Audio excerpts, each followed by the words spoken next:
Influential family. With Easy One. Eureka. Domino S. Marshall Compressor. Entertainment. Baterya ng konsumo.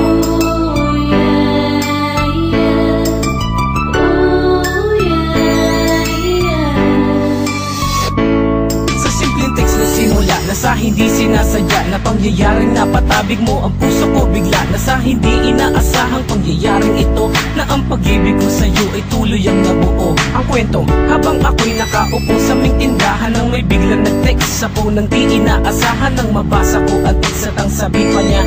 Kahit hindi ko kilala agad akong nag-reply sa kanya at tinanong kung anong pangalan niya. Hindi nag-atubili na siya'y magpakilala sa akin at ang sabi, can you be my next week? okay lang, gusto mo pati na rin sa callmate. At hindi rin nagtagal kaming dalawa ay nagkalapit. Tanong sa kanya, tanong kong napakalupit, pwede ba tayo na mag-meet? Kung gugustuhin mo sana, dahil ako'y excited na para ikaw ay makilala. Puso ko sa text me, ang ganda ng boses mo sa callmate. Gusto kong sabihin na mahal kita, dahil ikaw ang batalya ng puso ko. Sa pagbulat ng mata maaga pa nang magising, ito ang araw na hinihintay ako'y napailing. Napa-GM ka agad, nag-aantay pa ng yung text. Good morning ka agad, lumabas na yung tinex. Nang maligo at magbihis, naglagay ng pabango, nagsuot pa ng sapatos, umalis agad ako.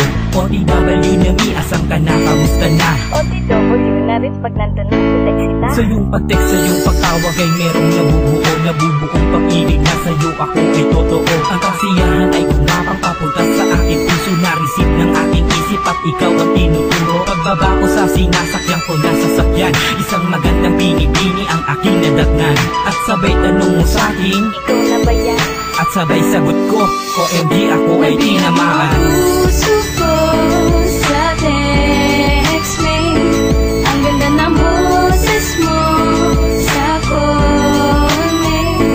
Gusto kong sabihin na mahal kita, dahil ikaw ang batalya